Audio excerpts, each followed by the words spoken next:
আরে যা, আজ ঘুম থেকে উঠতে এত দেরি হয়ে গেল। মাঠে কত কাজ পড়ে রয়েছে। এখন এখন দেখি কি করি।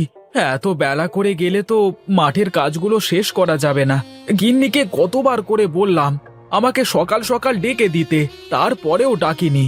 গিন্নি, গিন্নি, কোথায় গেলে? এইদিকে এসো। কি হয়েছে গো? সকাল সকাল উঠে এত চেঁচামেচি করছো কেন? চেঁচামেচি করব না তো কি করব শুনি? তোমাকে আমি কত করে বললাম আমাকে সকাল সকাল ডেকে দেবে, তারপরেও আমাকে ডেকে দাওনি। এই যা, আমি একদম ভুলে গেছি।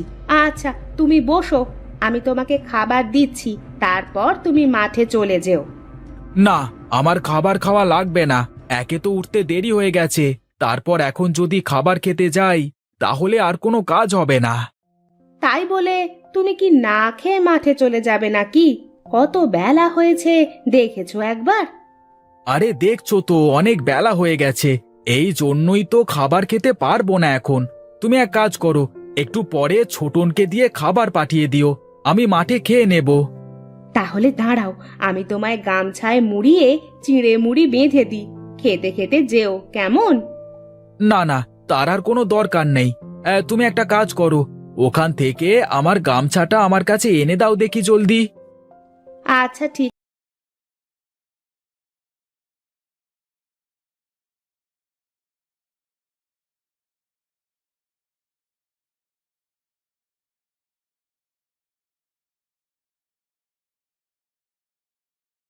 আমি গেলাম গো, মাঠের কাজটা করতে অনেকটা দেরি হয়ে যাবে। তুমি ছোটনকে দিয়ে খাবার পাঠাতে ভুলো না কিন্তু। আচ্ছা ঠিক আছে, তুমি যাও, আমি খাবার পাঠিয়ে দেব।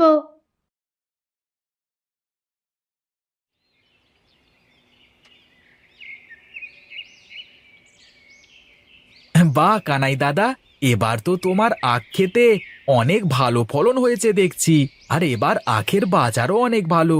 এবার তো তোমার আঙুল ফুলে কলা গাছ হয়ে যাবে গো দাদা।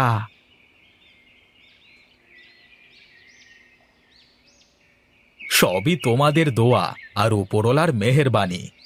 হ্যাঁ, এবার তো তুমি দাও কষে নিয়েছো একেবারেই। তবে সাবধানে, এই তল্লাটি কিন্তু আর কেউ আগ গাছ লাগায়নি। আর ছেলেপুলের যা উপদ্রব বেড়েছে গো, তাতে তো খেতে পাহারা না দিলে মুশকিল হয়ে যাবে। হ্যাঁ গো দাদা, আমিও সেটাই ভাবছি। এখানে একটি ছোট কুঁড়ে ঘর বানিয়ে তাতে রাতে আখ ক্ষেত পাহারা দেব। হ্যাঁ দাদা, আর কিছুদিন কষ্ট করতে পারলেই আখের অনেক ভালো দাম পাওয়া যাবে। দাদা, আমিও তাই ভাবছি যে রাত দিন সব সময় আখ খেতে পাহারা দিয়ে রাখবো। তাই করো ভাই, তাই করো। একবার ছেলেপুলে আখ খেতে পড়লে আর একটা আখও আস্ত রাখবে না। আচ্ছা দাদা, তুমি মাঠে কতক্ষণ থাকবে? আমি সন্ধ্যা পর্যন্ত থাকবো। তাহলে আমার একটা কাজ করে দেবে ভাই? হ্যাঁ দাদা, বলো, পারলে কেন করে দেব না, অবশ্যই দেব। তুমি আমার আখ ক্ষেতের দিকে একটু নজর রেখো। আমি বাড়ি থেকে খেয়ে আসি, সেই কাক ভরে বেরিয়েছি। এখনো পর্যন্ত পেটে দানা পানি কিছুই পড়েনি। ক্ষুধার যন্ত্রণায় আর কাজ করতে পারছি না। হ্যাঁ, এটা কোনো ব্যাপার হলো দাদা? যাও তুমি, আমি তোমার আখ ক্ষেতের দিকে নজর রাখবো। তোমাকে অসংখ্য ধন্যবাদ দাদা, আমি এই যাব আর এই আসবো। ছোটন বাবা, ছোটন বাবা, এদিকে আয়। না মামি, যেতে পারবো না, আমি খেলছি। আয় বাবা, এমন করে না, একটু এইদিকে আয় বাবা, শুনে যা। কি হয়েছে মা? আমাকে ডেকেছো কেন? দেখছো না আমি বসে বসে খেলছি? আমাকে তুমি একটুও খেলতে দাও না। যখন খেলতে বসি তখনই শুধু ডাকো। ওরে পাকা ছেলে আমার, আমি কখন তোমাকে ডাকি শুনি? যাও, এখন বাহানা না বানিয়ে মাঠে গিয়ে তোমার বাবার কাছে খাবারগুলো দিয়ে এসো। তুমি আমার সাথে চলো না মা, খুব ভয় করে একা একা মাঠে যেতে। কিচ্ছু হবে না বাবা, তুমি যাও। তুমি না আমার সাহসী ছেলে, এক দৌড় দিয়ে যাবে, আবার এক দৌড়ে চলে আসবে। আচ্ছা ঠিক আছে মা।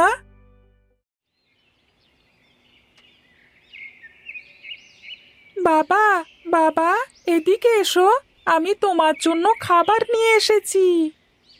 বাবা, তুই খাবারটা গাছের ছায়ায় রেখে বস, আমি আসছি। বাবা, আমি খাবার রেখে চলে গেলাম, আমি বাড়িতে গিয়ে খেলা করব। না বাবা, তুমি বসো, আমি আসছি। আমার খাওয়া দাওয়া শেষ হলে থালা বাটি নিয়ে তারপরে যেও।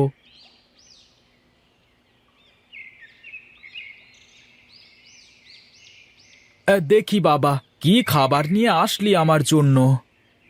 আরে, আখ ক্ষেতের মধ্যে কেমন যেন শব্দ হলো মনে হলো। হ্যাঁ বাবা, মনে হয় কেউ চুরি করতে এসেছে। তুই এখানে বস, আমি দেখে আসি কে আখ চুরি করতে এসেছে। কি রে নগেন, তুই আখ চুরি করতে এসেছিস? দাঁড়া তবে। কে আছিস? কে আছিস? আখ চুরি করে পালালো, বেটাকে ধর ধর। আমার জমির আখ চুরি করা? দাঁড়া বেটা, দেখাচ্ছি তোর মজা। কি হয়েছে কানাই, আমাকে বল তো শুনি। মোড়ল মশাই, এই বেটা আমার ক্ষেত থেকে আখ চুরি করতে গিয়ে হাতে নাতে ধরা পড়েছে। ছি ছি ছি ছি ছি, এ তো ঘোর অন্যায়। আমার গ্রামে চুরি? না, এর বিশাল সাজা হবে। আমার ভাই ছোট মানুষ, ওর হয়তো আখ খেতে ইচ্ছে করেছে, তাই একটা আখ ভেঙেছে। এই বয়সে ছেলেমেয়েরা এমন দুষ্টুমি করেই। এবারের মতো আপনি ওকে মাফ করে দিন। আমি আপনাকে কথা দিচ্ছি, এরকম ভুল আর করব না। না, আমার গ্রামে চুরি এই আমি কিছুতেই মেনে নিতে পারবো না। কে আছিস? একটা জুতোর মালা নিয়ে এসে এটার গলায় পরিয়ে দে। আর গণেশ, তুই নগদ 500 টাকা জরিমানা দিবি। যাও সবাই, এখান থেকে যাও। না, এই অপমান আমি কিছুতেই মেনে নেব না। সামান্য একটা আখ খেয়েছি, দেখ দেখ ভাই, আমাকে জুতোর মালা পরিয়ে দিল। অপমানের বদলা আমি নিয়েই ছাড়বো। পাগলামো করিস না ভাই, সব ভুলে যা। এখন কিছু করলে সব দোষ আমাদের ঘাড়ে এসে পড়বে। আমি এমন কাজ করব যাতে সাপও মরে আর লাঠিও ভাঙে না। কি করবি তুই? আমি ওদের সারা জমিতে লবণ ছিটিয়ে দেব, যাতে ওই জমিতে সারা জীবনে আর কোনো ফসলই না ফলে। সব দোষ ওই গোপালের। আমি ওই গোপালের জমি বরবাদ করেই ছাড়ব।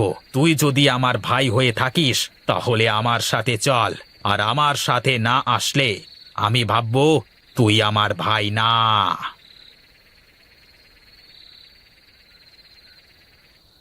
দেখি এই বেটা কি করে জমিতে ফসল ফলায়। তোর মাথায় বুদ্ধি আছে বটে। এই বেটা সারা বছর চাষ করে যাবে, কিন্তু জমিতে ফসলের ফলন একদম হবে না। বেটা তো বুঝতেও পারবে না তার ফসলের জমিতে হয়েছেটা কি। ও কি করে বুঝবে যে আমরা ওর জমিতে নুন প্রয়োগ করেছি? এবার বেটা হারে হারে বুঝবে আমরা কি জিনিস। ভেবে মরে গেলেও আর কোনোভাবেই বুঝতে পারবে না যে ওর জমিতে হচ্ছেটা কি। কমপক্ষে আগামী 5 বছর এই জমির উপরে নুনের প্রভাব থাকবে। নুনের প্রভাব কেটে গেলে আমরা আবার জমিতে নুন ছিটিয়ে দেব। হ্যাঁ হ্যাঁ, চল চল, বাড়িতে চল। কেউ আমাদের দেখে ফেললে আবার সমস্যা হয়ে যাবে। হ্যাঁ হ্যাঁ, চল চল চল, যাই যাই যাই।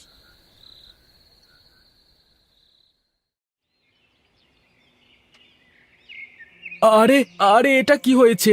আমার জমির ফসল সব নষ্ট হয়ে গেল কি করে? কি গোপাল দাদা, কি খবর তোমার?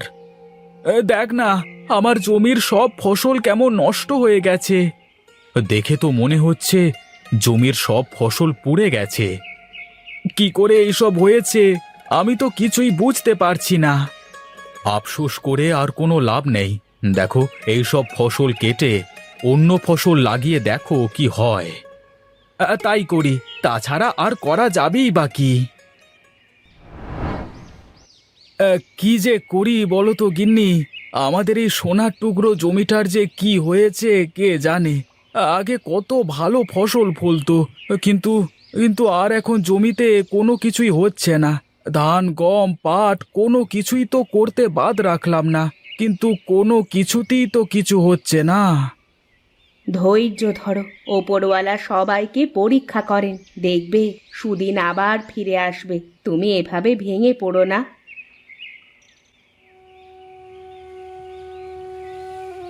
আমাকে কয়টা ভিক্ষা দে মা। তুমি কে গো বুড়ি? আমি এক ভিক্ষুক। তোদের কি হয়েছে? তোরা এত চিন্তা করছিস কি নিয়ে?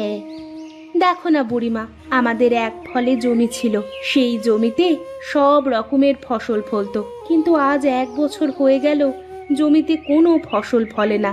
জমিটা একদম নির্ফলা হয়ে গেছে। যা, বসে না থেকে জমিতে গিয়ে বড় লাঙল দিয়ে জমি অনেক গভীর করে চাষ কর, দেখবি জমিতে সোনা পড়বে, সোনা।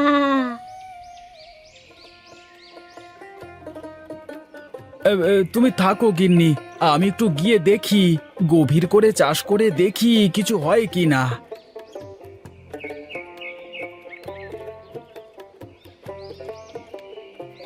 আরে, এটা কিসের হাঁড়ি উঠে এলো?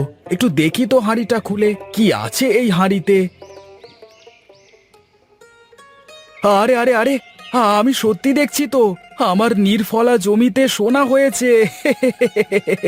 এই যাই যাই, সোনা নিয়ে বাড়িতে যাই।